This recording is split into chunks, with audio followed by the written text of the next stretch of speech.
आज लौह पुरुष सरदार वल्लभ भाई पटेल की 70वीं पुण्यतिथि है। भारत रत्न से सम्मानित सरदार वल्लभ भाई पटेल ने 15 दिसंबर सन 1950 को अंतिम सांस ली थी।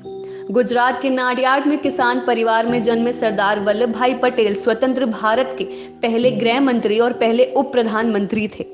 उन्होंने गांधी जी के साथ भारत के स्वतंत्रता संग्राम में बढ़ चढ़कर हिस्सा लिया। देश की आजादी में सरदार पटेल का जितना योगदान था, उससे कहीं ज्यादा योगदान उन्होंने आजाद भारत को एक करने में लगा दिया। 15 अगस्त 1947 को जब देश आजाद हुआ, तब देश में छोटी बड़ी 562 रियासतें थी।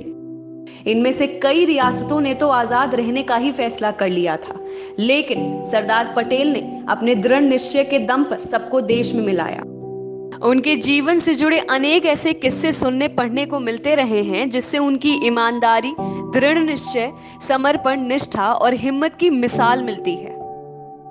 उनमें से एक किस्सा उनके बचपन से जुड़ा है, जो साबित करता है कि वह बचपन से बड़े साहसी थे। सरदार पटेल उस समय छोटे ही थे जब उनकी कांख में एक फोड़ा निकल आया था। फोड़े का खूब इलाज कराया गया, किंतु जब वह किसी भी प्रकार ठीक नहीं हुआ, तो एक वैद्य ने सलाह दी कि इस फोड़े को गर्म सलाख से फोड़ दिया जाए, तभी यह ठीक होगा। अब ना ही परिवार के भीतर और ना ही किसी अन्य की इतनी हिम्मत हुई कि वह बच्चे को सलाख से दागने की हिम्मत जुटा सके।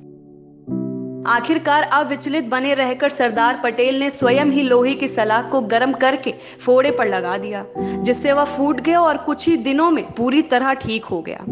उनके इस अद्भुत साहस को देखकर पूरा परिवार और आस पड़ोस के लोग अचंभित रह गए। दूसरा किस्सा है उनके कर्तव्य और त्याग का।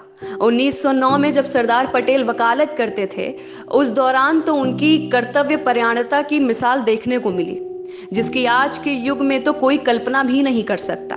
उस समय उनकी पत्नी झावेरबा कैंसर से पीड़ित थी और बंबई के एक अस्पताल में भर्ती थी, लेकिन ऑपरेशन के दौरान उनका निधन हो गया। उस दिन सरदार पटेल अदालत में अपने मुवक्किल के केस की पैरवी कर रहे थे। तभी उन्हें संदेश मिला कि अस्पताल में उनकी पत्नी की मृत्यु हो गई है। संदेश पढ़कर उन्होंने पत्र को चुपचाप जेब में रख लिया और अदालत में अपने मुवक्किल के पक्ष में लगातार 2 घंटे तक बहस करते रहे। आखिरकार उन्होंने अपने मुवक्किल का केस जीत लिया। केस जीतने के बाद जब न्यायाधीश सहित वहां उपस्थित अन्य लोगों को मालूम हुआ कि उनकी पत्नी का देहांत हो गया है, तो सभी ने सरदार पटेल से पूछा कि वे तुरंत अदालत की कार्यवाही छोड़कर चले क्यों नहीं गए। पटेल ने जवाब दिया कि उस समय मैं अपना फर्ज निभा रहा था, जिसका शुल्क मेरे मुवक्किल ने न्याय पाने के लिए मुझे दिया था, और मैं उसके साथ अन्याय नहीं कर सकता था। सरदार पटेल के जीवन में ऐसे तमाम किस्से हैं जो साबित करते हैं कि वह साहस और त्याग की प्रतिमूर्ति थे।